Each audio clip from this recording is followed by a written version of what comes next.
terremotos en menos de un minuto. Eso fue lo que vivió Venezuela el 24 de junio. El primer sismo fue de magnitud 7,2 y 39 segundos después llegó el segundo, aún más fuerte, con 7,5. Los epicentros estuvieron en el estado de Yaracuy, en el noroeste del país, aunque las peores consecuencias se sintieron en el estado costero de La Guaira. También hubo damnificados en Caracas, Miranda, Aragua, Carabobo y Falcón. Los daños siguen siendo incalculables, pues no se sabe a ciencia cierta cuántos muertos hay, ni tampoco cuántos edificios se destruyeron. Para quienes nos acompañan en nuestra señal de video, veremos algunas de las imágenes que muestran el nivel del desastre. Y para quienes están desde el podcast, también se escucharán testimonios. Vamos con el material.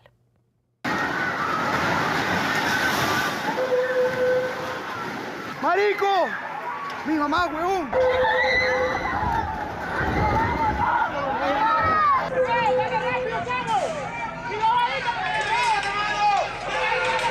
Tuvimos que subir por encima de los escombros y todo. Asustado. Nadie quiere entrar a su casa.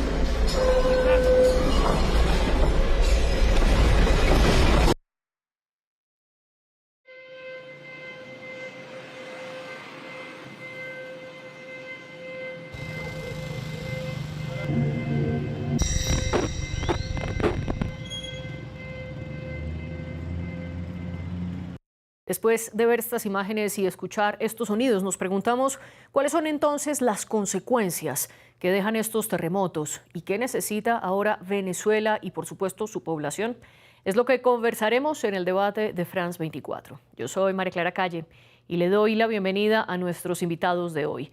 Nos acompaña Luis Francisco Cabezas. Él es el director general de la ONG venezolana Convite y se conecta desde Caracas. Como nuestra audiencia entenderá, en este momento allí la señal de internet es bastante inestable, por lo que parte del programa, si no todo, nos acompañará de manera telefónica.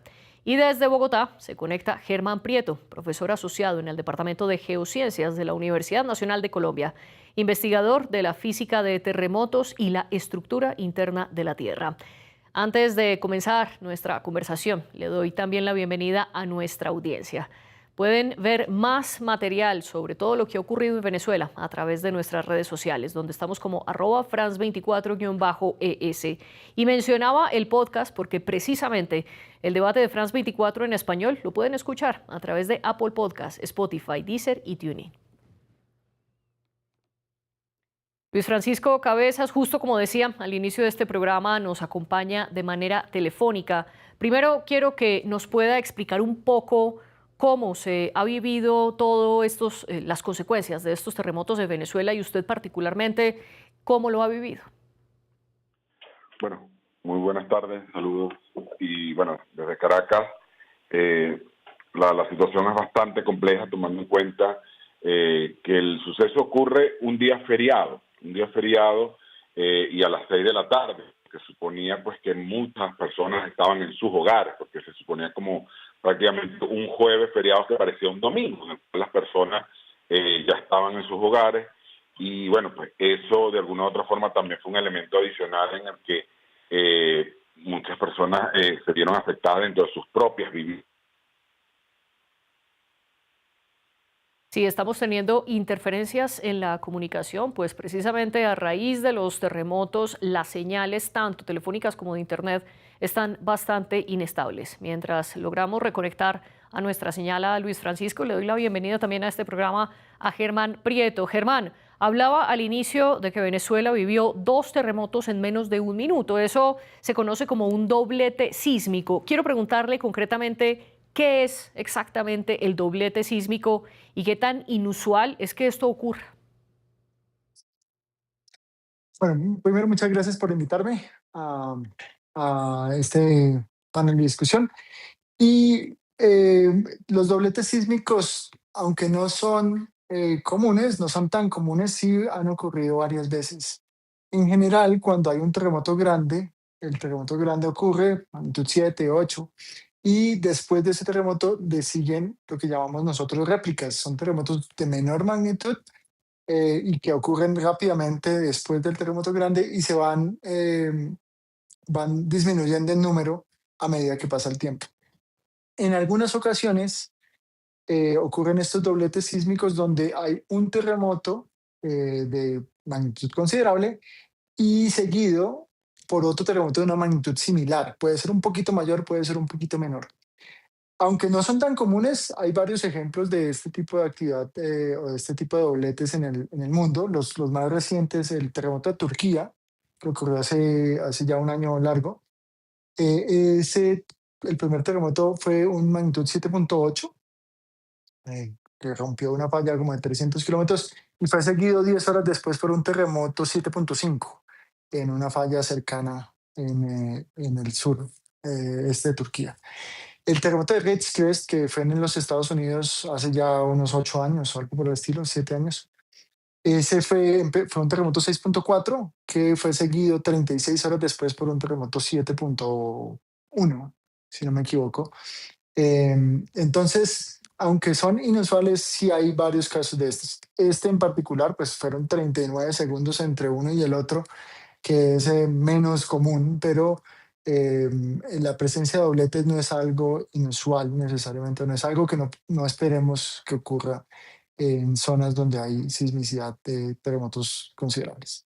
Y ya nos acompaña Luis. Luis, de nuevo le quiero preguntar entonces, ¿cómo ha vivido usted estos terremotos? Y sobre todo también, no solo en su experiencia personal, sino también en la experiencia que tiene con VITE. ¿Qué es lo que ustedes han podido ver en Caracas, en la Gran Caracas y en el resto de Venezuela? Sí, hay un nivel importante de afectación y sobre todo nos preocupa. Nuestro mandato como organización humanitaria está muy focalizado en la atención de las personas adultas mayores y nos preocupa enormemente, bueno, pues que dentro de las viviendas que se encuentran afectadas se habla de 200 personas atrapadas en el último parte de las autoridades y se habla de 250 edificios que prácticamente están en estado de pérdida total. Y bueno, hace poco nosotros en una de nuestras investigaciones hablábamos de que en Venezuela había alrededor de 350.000, 380.000 adultos mayores que pudieran estar viviendo solos. Entonces vemos allí un elevado nivel de vulnerabilidad frente a estas situaciones, toda vez que no tienen en muchos casos las mismas capacidades para ponerse a resguardo, de poder evacuar rápidamente una estructura que pueda estar comprometida.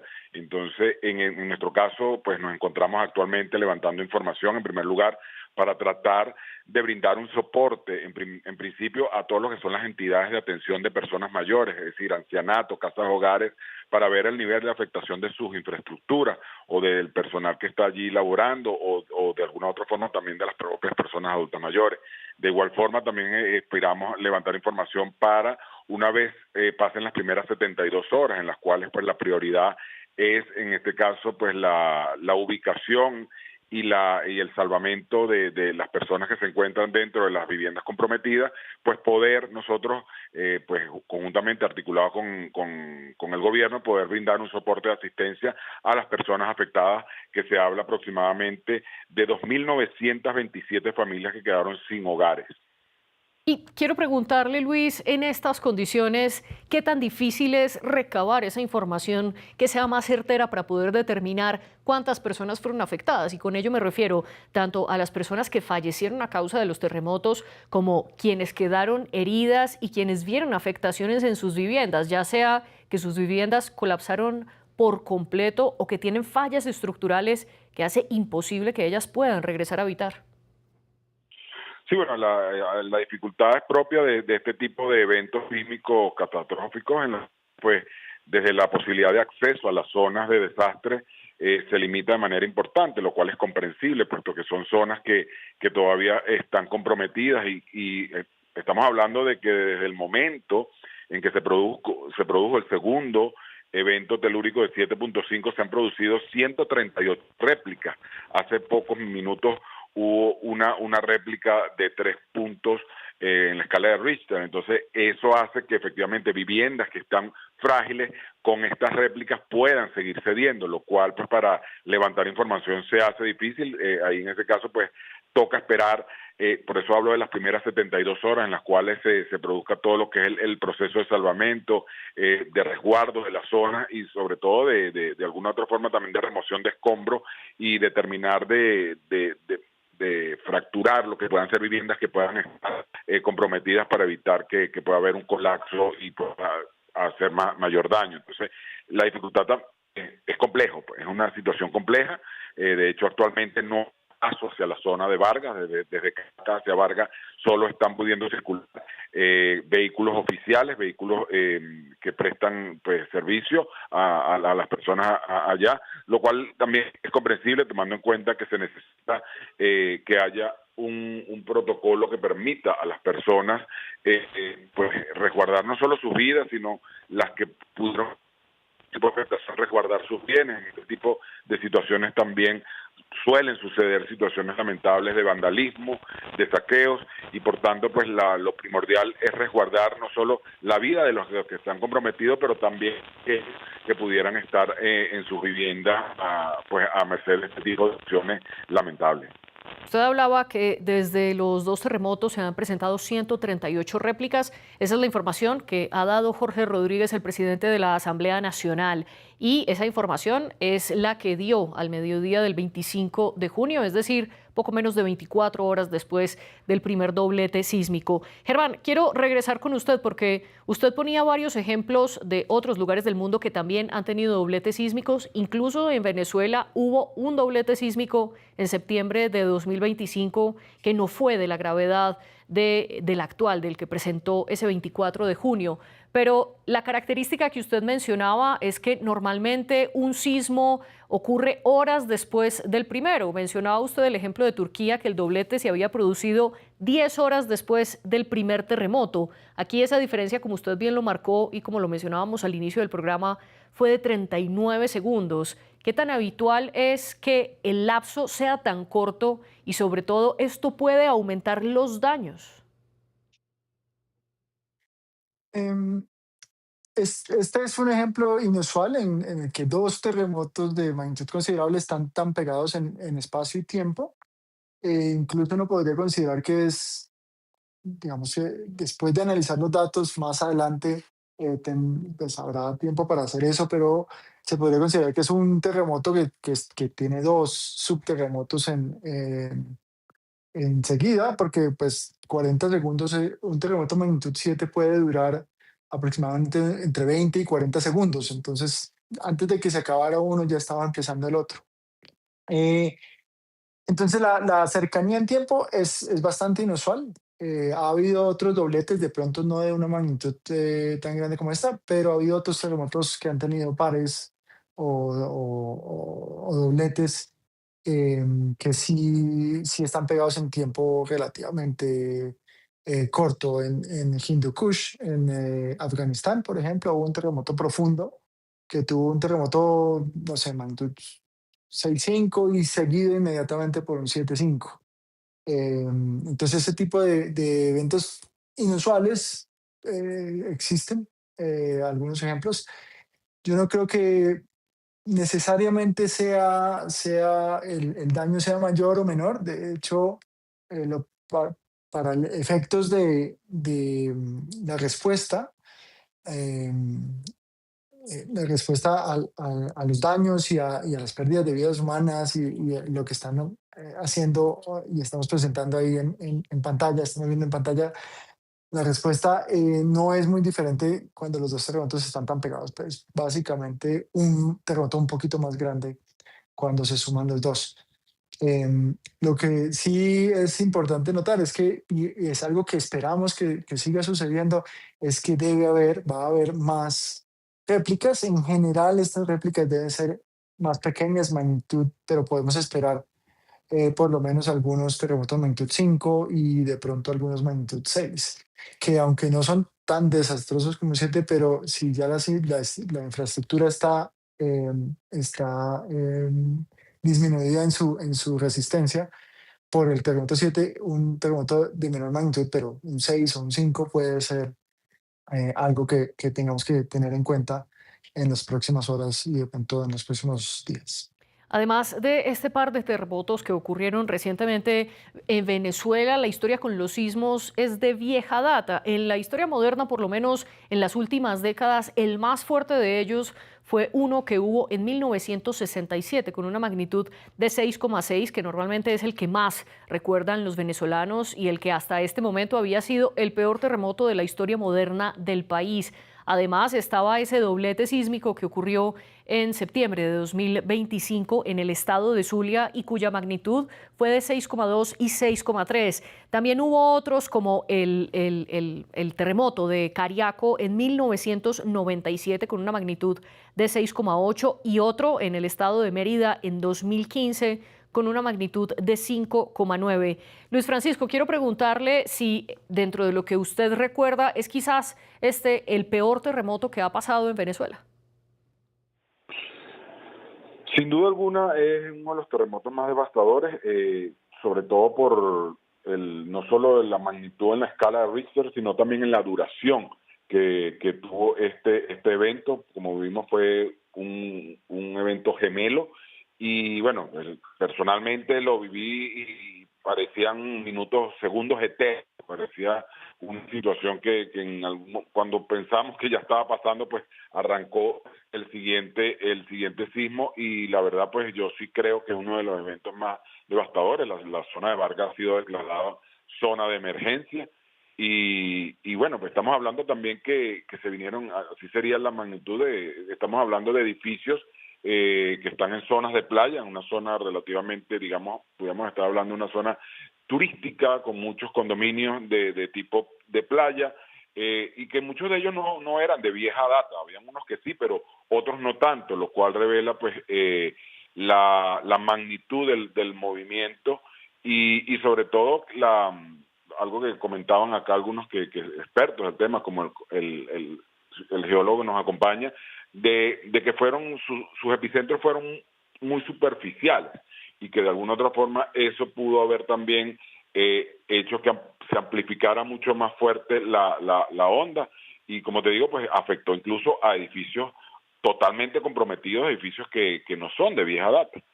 Sin embargo, yo siento que también este evento pues puso a prueba a la ingeniería, porque yo siento que de no haber sido por los avances que hay en la ingeniería, en la arquitectura para el diseño de estos edificios antisísmicos, la situación sería realmente catastrófica porque muchos edificios estuvieran ya comprometidos. Yo siento que la tecnología y la ciencia aportó algo para que esto no llegase a ser en la magnitud que pudo ser y que de hecho algunas proyecciones, leía yo en algunos portales que hacían unas proyecciones basado en la magnitud, en la intensidad del evento sísmico y hablan de 280,000 personas afectadas, basado en lo que es eventos similares en otros países. Entonces yo siento que pues, como punto a favor yo creo que ese de la infraestructura,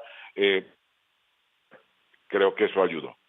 Y más adelante vamos a hablar sobre esas cifras que usted menciona, pero a esta hora quiero darle la bienvenida a Catherine Martínez. Ella es directora de la ONG Prepara Familia y nos acompaña también desde Caracas. Catherine, bienvenida a El Debate de France 24. Estábamos hablando un poco de esas condiciones geológicas de este doblete sísmico, pero quiero que abordemos con usted las consecuencias humanas, que al fin y al cabo es lo que más interesa en todo lo que está pasando. Y quiero preguntarle, porque Luis Francisco hablaba de esas capacidades tecnológicas que han permitido que muchos edificios sigan en pie.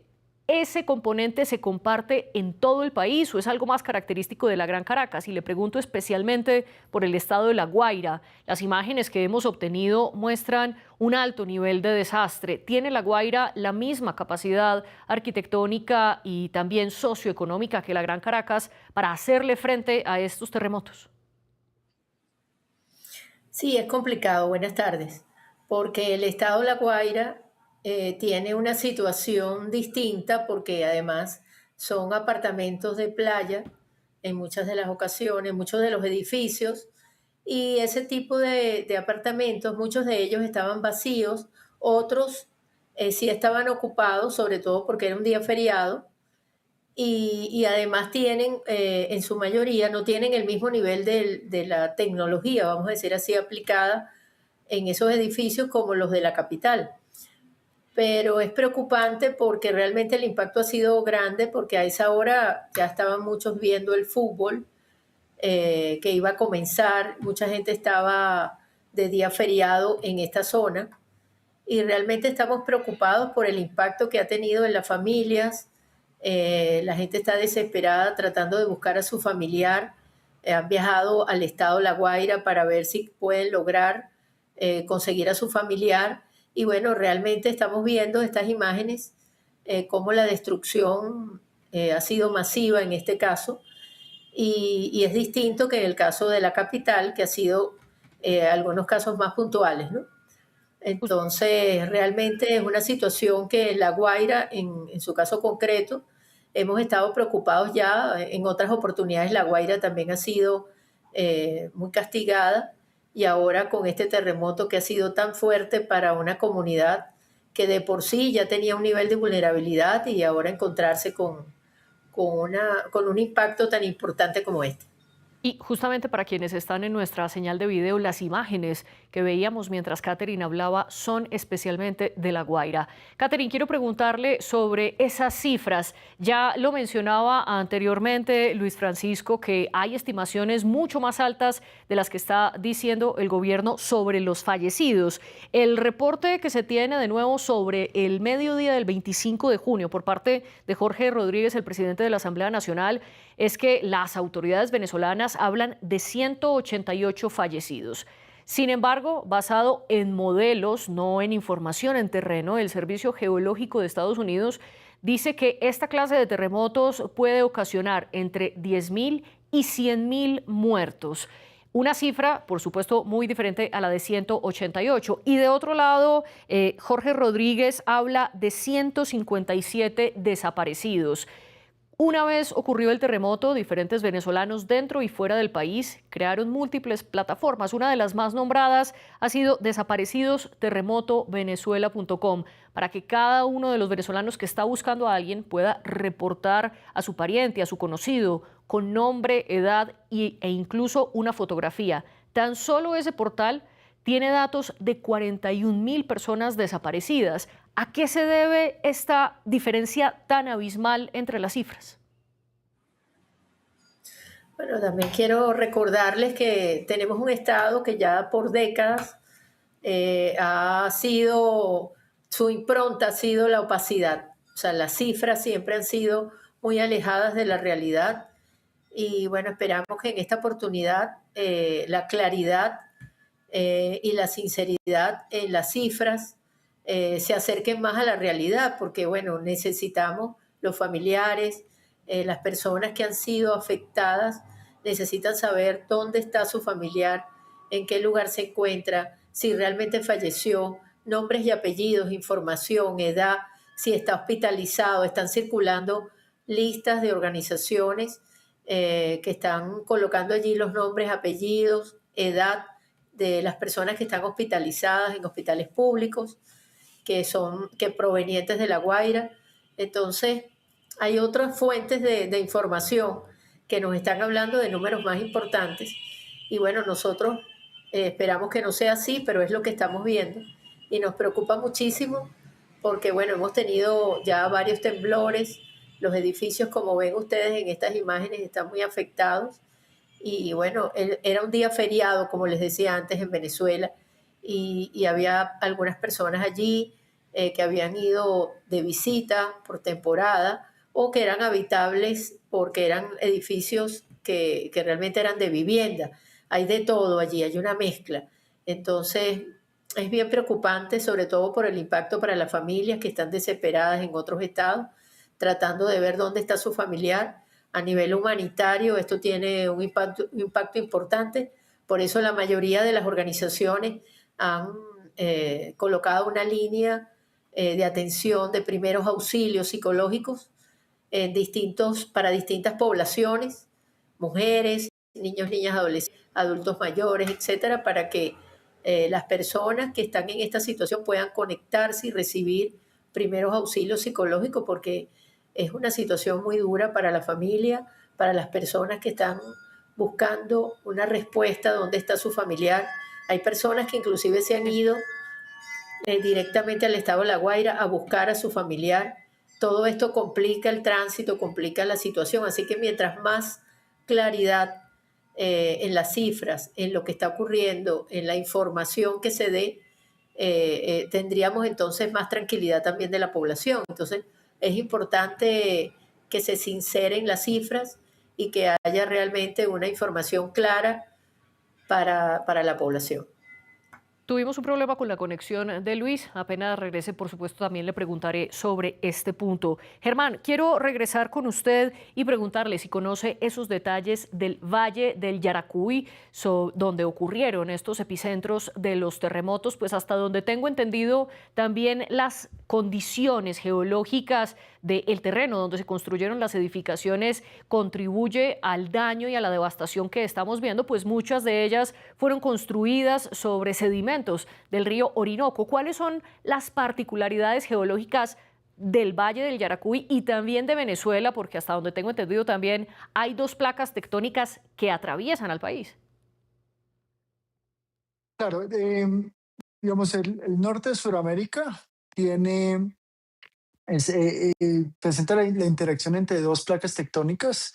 Una es la placa Caribe, que pues coge el mar Caribe y va hasta Haití, en el norte, y en el sur el límite entre la placa Caribe y la placa suramericana pasa digamos, cerca de la costa o en la costa venezolana. Ese límite hace que los dos bloques, las dos placas tectónicas se muevan una con respecto a la otra, y en el punto, en el límite entre las dos, es ahí donde se acumulan todos los esfuerzos y donde se pueden generar la mayoría de terremotos. Entonces, en el norte de Venezuela tenemos tres fallas. Una falla que se llama San Sebastián, que va de la zona del epicentro hacia el este.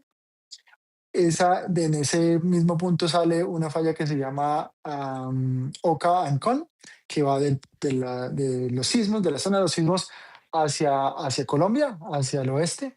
Y hay otra, es un triángulo, hay otra que va paralelo a los Andes de Mérida, que se llama la falla de Boconó. Estos sismos, estos dos sismos o estos dos terremotos que se registraron el día de ayer, ocurren justo en ese contacto entre esas tres fallas, y hace pues que, digamos, cuando uno está cerca al terremoto es mucho más, el movimiento del terreno va a ser mucho más fuerte.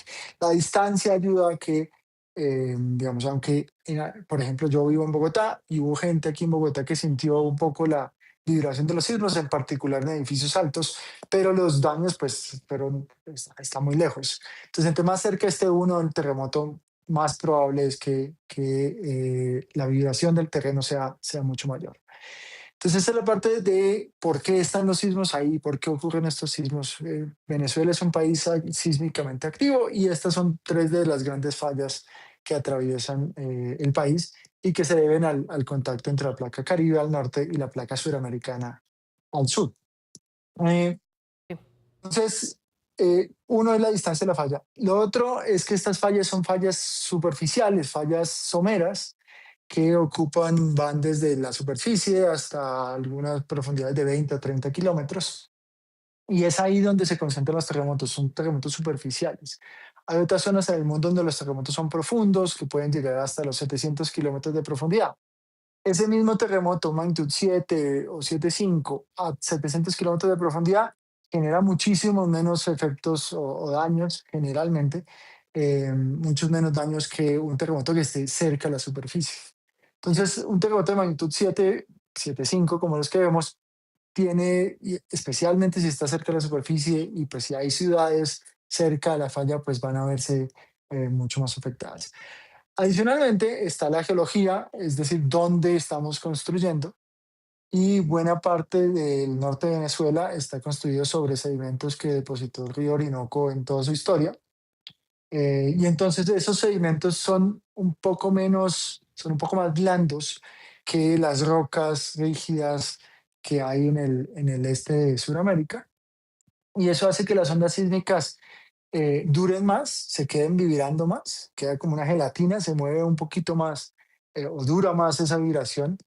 Y eso hace también, oímos en los testimonios de Luis, que el terremoto se sintió extremadamente largo. Claro, un terremoto de magnitud 7 puede durar 20 segundos, el otro 7,5 pudo durar 30 o 40 segundos, pero la vibración en esos valles o en esas cuencas sedimentarias pueden ser mucho más largas y hace que pues, afecte la infraestructura mucho más.